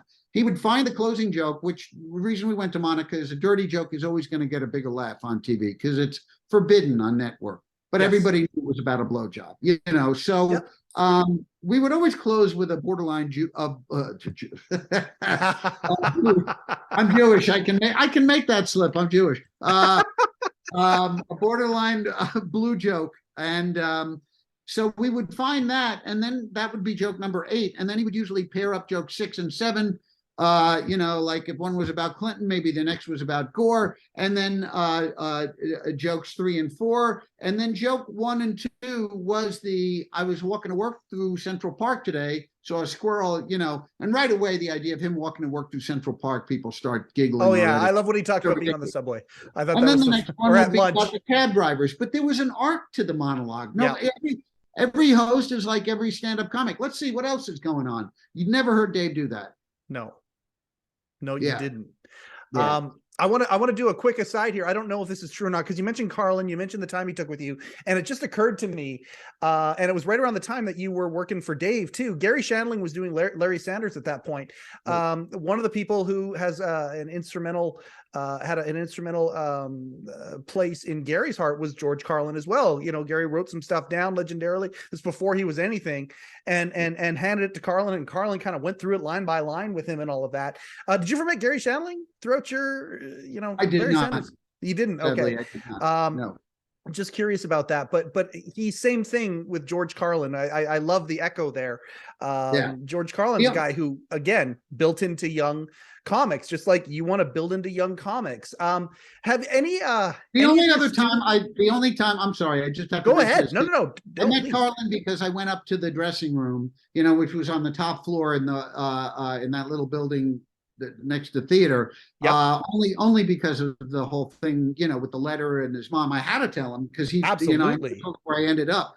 And the only other time I went up top was to meet Don Rickles. I forgot if it was Gaines or somebody introduced me to him and said, this is Don. This is a head monologue writer for Gabe. And Rick goes, hi, nice to meet you. He said, so you write all the jokes at the top of the show? Here we go. Said, yeah. And he goes, That explains it. Perfect. It's Perfect. perfect. Thank you. Nothing better than being insulted by Don Rickles. The best. How many years later are you talking about it? By the way, it was probably June 5th, 98 when you met Carlin. That was when he did an appearance on the show. So probably that date there. That's it. I love that. Now your students and I love listening to a teacher talk about the pride of their students, that kind of a thing. Have you taught any notables that the rest of the public might know about that, you've helped give them some sage advice, or who are some people that you've worked with? Well, I've had a number of Emmy winners in my class, but I had my first Oscar winner this year. But again, these are writers, so I don't know if you can say household names necessarily. It's not. But I had a student named Trevon Free. In fact, he's so big as a writer that he was a guest on Jimmy Kimmel, like a sit-down guest. Trevon took my class, and he was great. I mean, he was a stand-up, but he got it right away. And he got hired by The Daily Show, with all the way going back to Colbert. Then he stayed there when Colbert left. Wait, was it Daily Show with Stewart, or was it the Colbert Report? I'm sorry. Colbert Report of Stewart. I'm thinking of Stewart. Okay, The Daily Show. Then when Stewart left, he stayed with the show. Then he wrote for Samantha Bee. Then he wrote for a ton of shows, and then he wrote a short called Two Distant Strangers, and it was about a cop shooting the same black guy it was basically Groundhog Day, but with the premise that a cop shooting the same black guy every day. Oh my God. It won the Academy Award, Best Short. And so that was, I love seeing my students do well and end up on shows. And yeah, I mean, I'm trying to think, if I think of over the years, I have had a couple people that became name comics, because I taught stand-up too. Or even are able to, and even the ones that are able to make a living at it. And I mean, it's in my opinion, it's one of the most noblest pursuits. I've done stand up now. I'm kind of like, I shouldn't say it like this. Dave learned to do stand up because he needed to have the discipline under his belt to do what he really wanted to do. Last year, when the masks all started to come off and all that, I went out to do the same thing. I wanted to get the skill under my belt a little bit, so I was comfortable with it and learning. I look at and I have a lot of friends who are stand-ups on a local level, some of them who are getting bigger and all that. I adore hanging out with stand-ups. If there's a party going on and there's a couple stand-ups in the corner, I beeline to them. I love just the way that all the different stand-ups think, completely unique yet similar in the sense that how in their uniqueness, if that makes any sense whatsoever. I think it'll make sense to you. I don't know if it'll come across properly. Yeah, it's just the creative minds and things like that. And so even people being able to do that for a living, and you helping them being able to do that because they don't feel like they work a day in their life, Yeah. No, I feel that way, but that's kind of, I don't want to say it's over with, but it's over in the sense that when I started in the early 80s, and I became a feature act by the mid 80s, and keep in mind how cheap things were then, I was making $800 a week as a feature act. Yeah. That doesn't exist anymore. Nope. If you were a headliner, you were a completely unknown headliner, just some guy from New Jersey that had a heck, they were making $3,000 a headline for the week. Yep.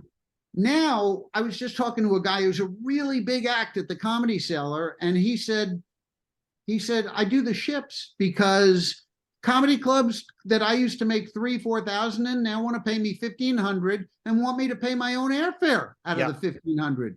The ships I make $3,000, $3,500 a week. Why wouldn't I do it? And that's what has happened a lot. The acts that made the transition. A lot of them became motivational speakers. Yeah. Because they had the skill. And a lot of them became, all the guys that said in the 80s and 90s, I'll never be a boat act. That's too hack. I'll never be a boat act.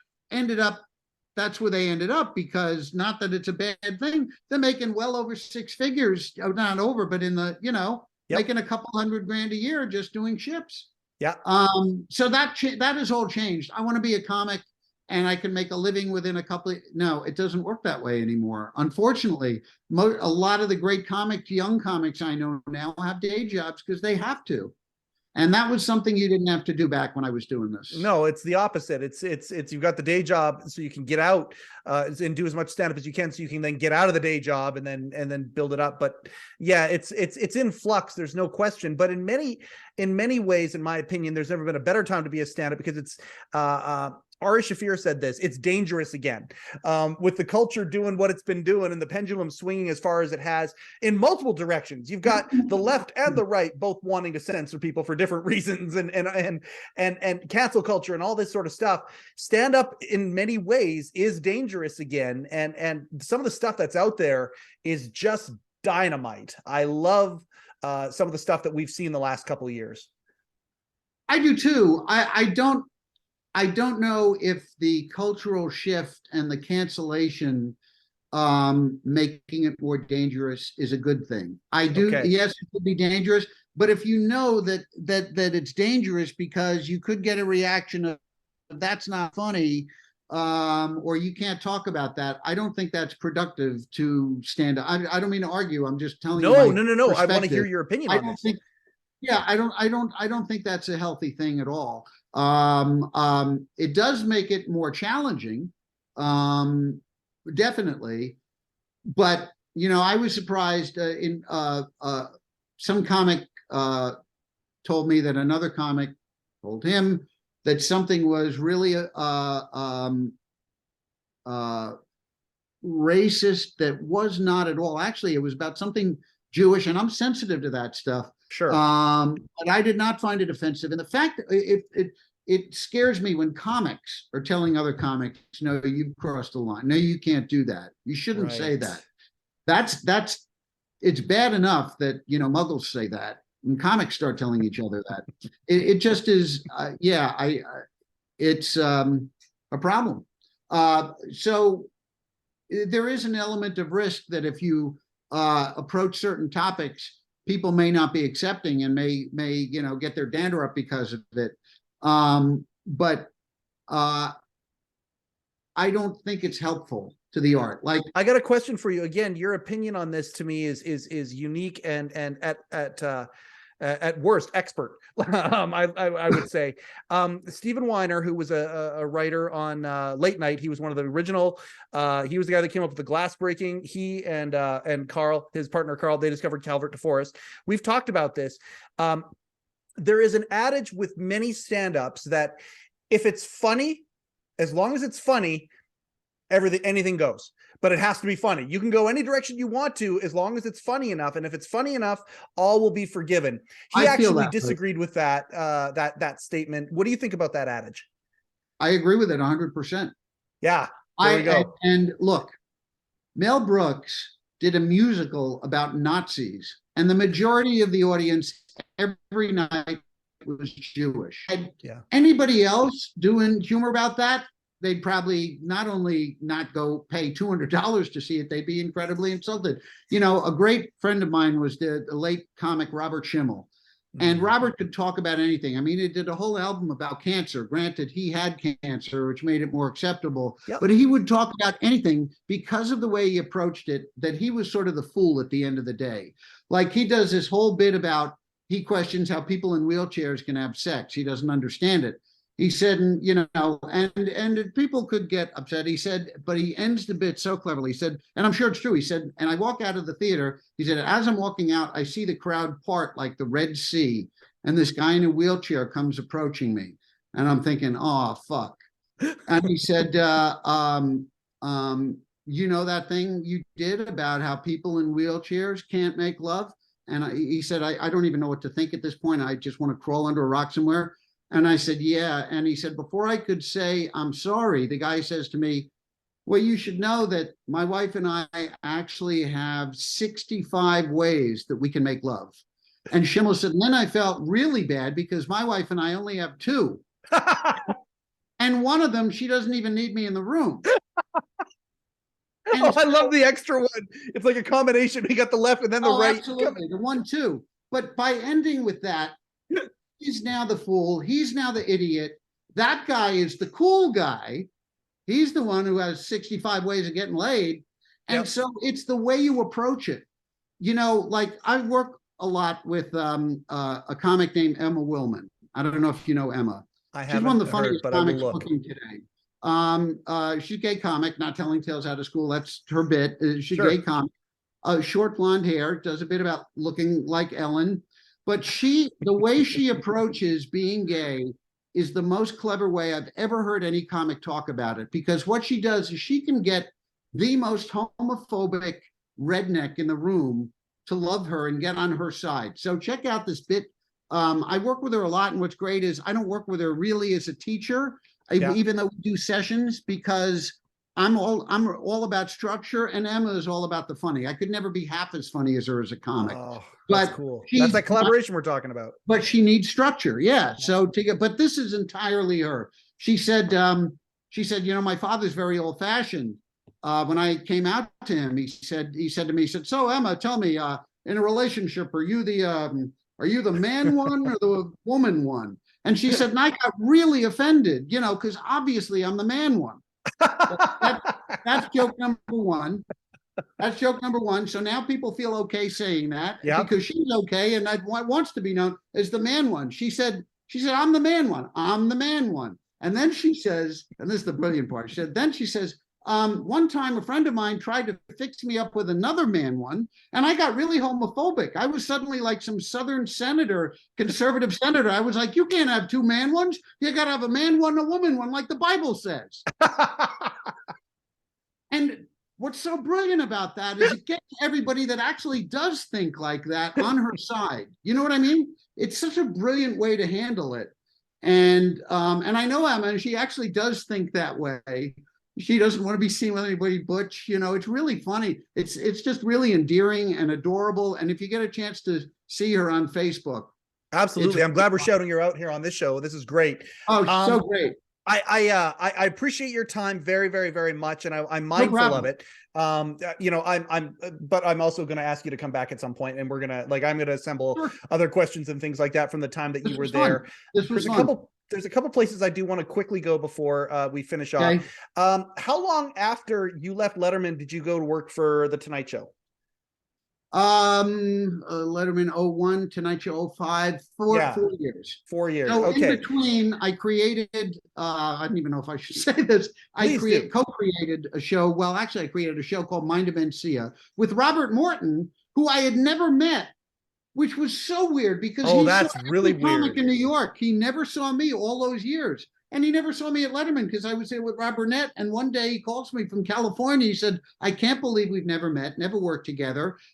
You know, I got this guy, Carlos Mencia. We want to do a show with him for Comedy Central. We're doing a live presentation pilot. We're thinking of you, the head writer. You know, and I started pitching ideas. They liked it. They flew me out to LA. And and so I did that. And when I finished working on the presentation pilot, we only had 3 weeks to put it together. I get there and I say to Carlos and Bob Morton, so what's the concept for the show? And they point to a whiteboard that's completely blank. And I said, there, we got 3 weeks.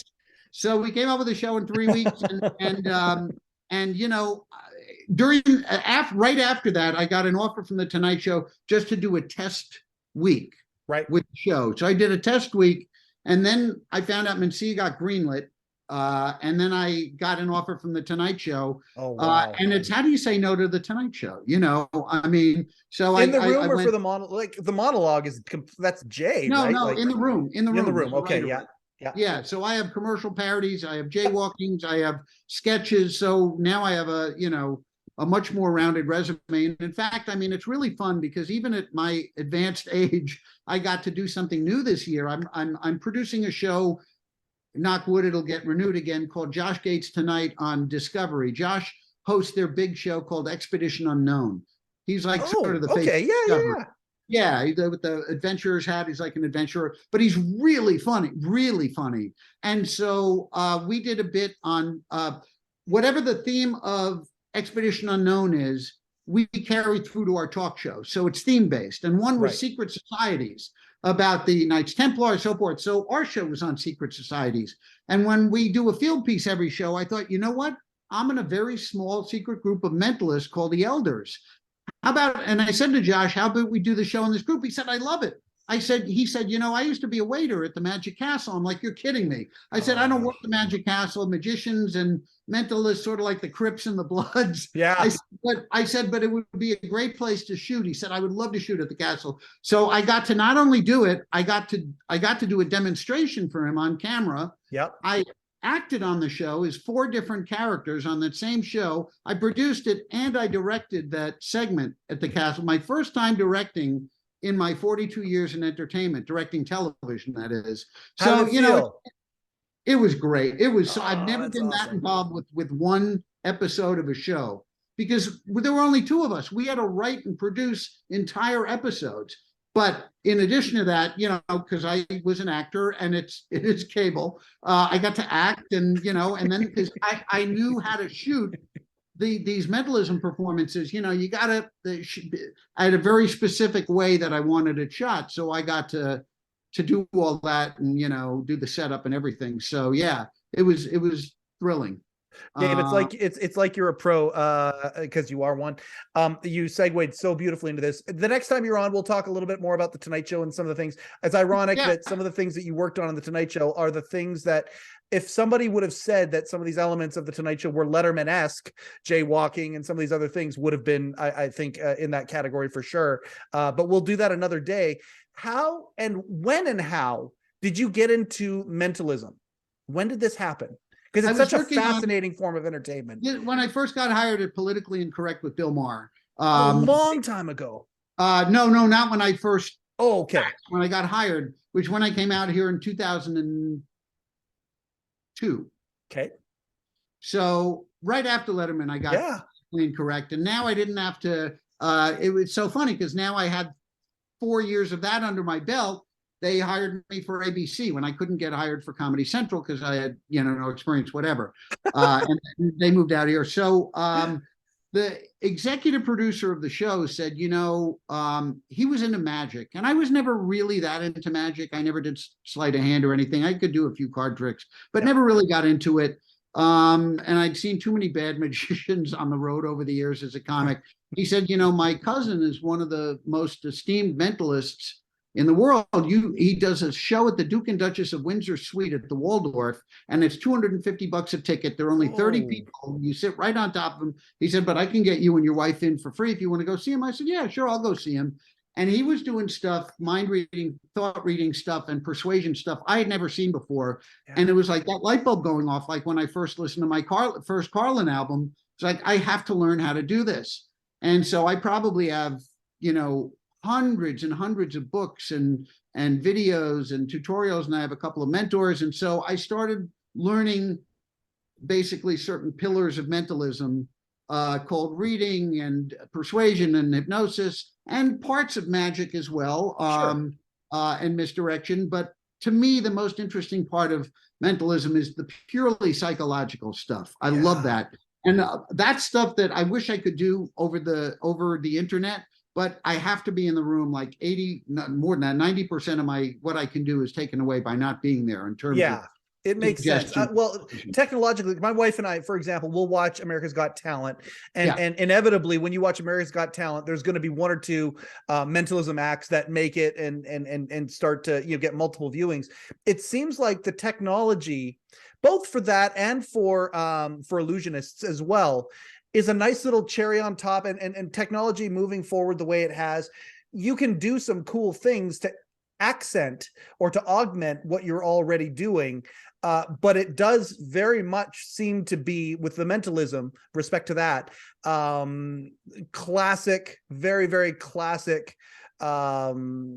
techniques. Am I right with that, or is technology completely changed the game? You're absolutely right. Okay. In terms of how it revolutionized magic and mentalism with microprocessors and all of that. But the problem is there's so much exposure. People know how certain devices are used, and I don't want to. Don't need to get into it, but no. People know about stuff that sends signals to something else. So ironically, many mentalists, including myself, have gone back to using what we call billets, which are just pieces of paper, pads, Sharpie markers, and coin envelopes and rubber band, just stuff that where, there's a saying that, magicians like to shop in magic stores and mentalists like to shop at Staples. And it's true.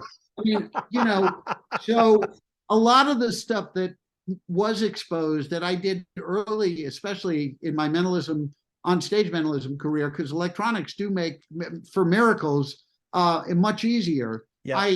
I now am going to much more rudimentary stuff that has no explanation of, when I give somebody a golf pencil and a piece of index card and a coin envelope, and I say, write something down, they know that it's not sending a signal to me because it's literally a single piece of paper. It's not a pad that got some, so I do that. And so it revolutionized it in a good way, but got overexposed in a way that, and maybe that's probably a good thing, where they couldn't rely on that anymore. And they really have to get back to some of the old methods. Well, we've talked to, I'm buds with Jeff Altman now. We talk about that, and he feels the exact same way about his side of the coin. He loves the close-up magic, and that's so it makes sense to me. Those are similar dispositions. Gabe, so you're doing stuff on cruise ships. You're bookable. So let's talk about that. If what are you bookable for? Are you bookable just for the mentalism, for stand up as well? Do you have stand up workshops going on? If people want to attach themselves to you or follow you, reach out to you, what are the best ways to do that?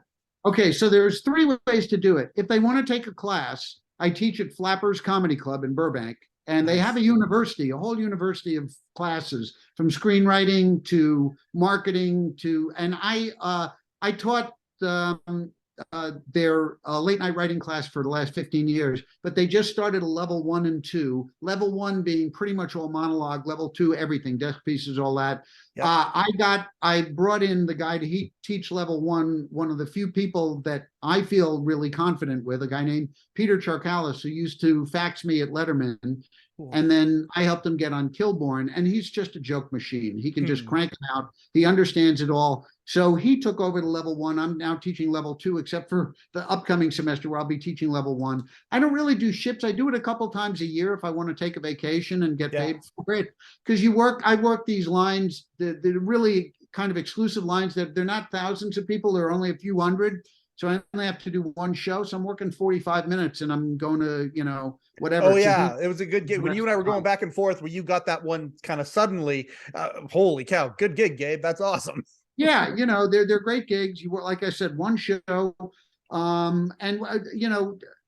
teaching and then writing the Josh Gates thing. Then after that, I worked on a talk show pilot. We shot 4 shows and they're going to cut it to 1. I can't really talk about it yet. Okay. But it was executive produced by Eddie Feldman, who was Dennis Miller's EP all those years. Wow. But in any case, so I go, and believe it or not, in terms of performing gigs, I probably do more mentalism gigs than anything. I do stand up when called for it. Sure. So I have the classes at Flappers if you want a classroom situation. I work privately with monologue writers. If you have a little bit of experience, or if you've tried your hand at late night for a while, private is fine. If you've never tried it before, I would say take level 1, whether it's me or Peter Charkalis. You need to have taken level 1 before you take level 2, Flappers. And in terms of stand-up, that I will only teach privately now. Gotcha. And if people want to reach out to you, where do they reach out? Just reach out to me at Gabe Abelson on Twitter or on Instagram. And I might as well. I'll give you my email is GabeWriter@yahoo.com. Yes, still a Yahoo holdout. GABE and then the word writer, Gabe Writer. Yep.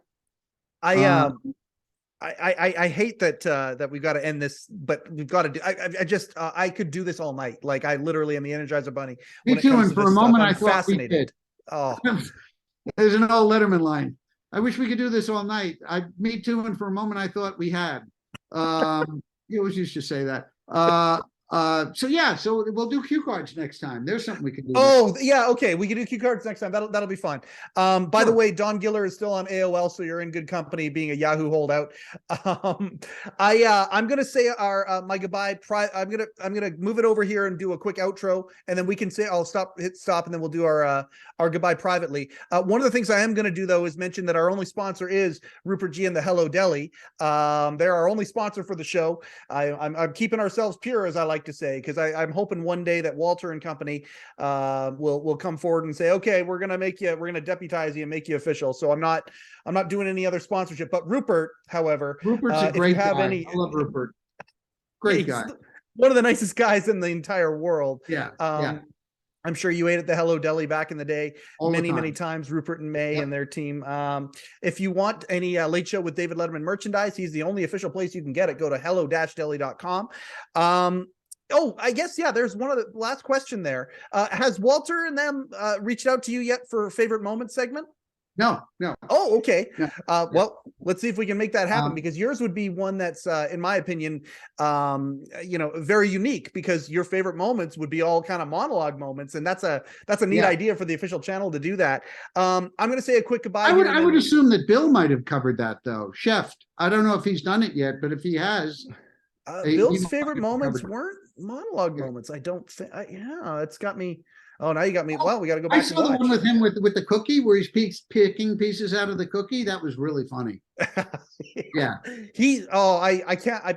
I've talked with him privately a little bit. I would love to have him on here and be the yang to your yin on this here, because again, it takes a special kind of person to have that dynamic. I mean, of all the people that worked with Dave for as many years as they did, some of them 3 decades plus, you have spent more face time with David Letterman than a lot of these staffers who worked with him for decades. Just a fascinating thing. I just appreciate you opening up for the things that you can talk about, and I appreciate the fact this show is very, very we want to be, we don't talk about gossip or scandal or any of that stuff on here. It's just the highlights, the positive stuff. I appreciate that you have come on here and talked about some of these amazing highlights.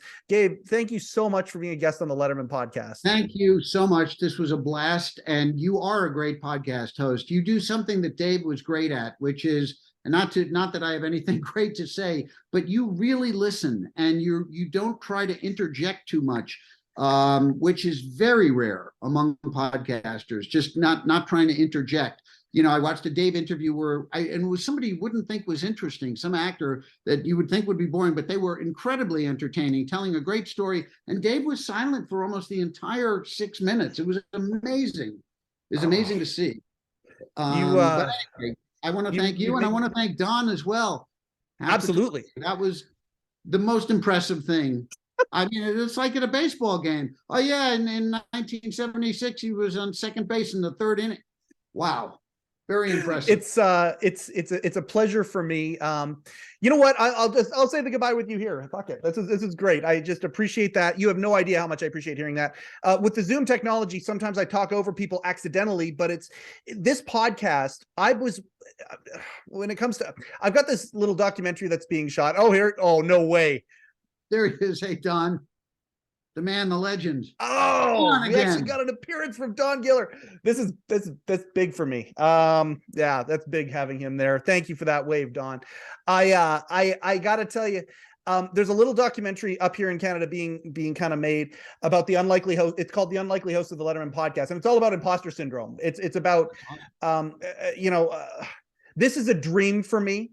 Whether or not it ever turns into anything that's monetized, it does not matter. I've already won. Like conversations like this today, Gabe, I swear to God, it's a dream come true for me. It's like you meeting Carlin. It's like, it's so fascinating to me, and I love it so much. The ironic part is I hate watching myself, but I've been waiting for well over a decade. I was an early adopter of podcasts. Kevin Smith, Corolla too, but Kevin Smith was my, right at the very beginning, and I've been waiting for this Letterman podcast to come out. So here's the irony, the sickening irony. I hate watching myself, but this podcast to me is so important, and it's so fascinating. It's easy to listen for me because you guys are just, you're blowing my mind with this stuff. This is the show that I've been waiting for. The ironic part is I have to sit through watching myself, which I hate, to get to this, but this is the magic to me. And I just thank you for saying that. You made my week. You're terrific at it. You're really great at it. Oh man, thank you so. As you probably know, and I don't have to tell you, every performer hates watching themselves. Everyone. Yes, I've definitely logically talked my way out of that. The worthiness part is still not quite there. I'm trying to embrace it as much as I can, and who knows what it turns into. I don't know, but I just know that I'm having a great time. Gabe, you are a consummate teacher. You can tell the encouragement. I appreciate that. One of the only monologue writers for David Letterman, Gabe Abelson. Go and find him at Gabelson.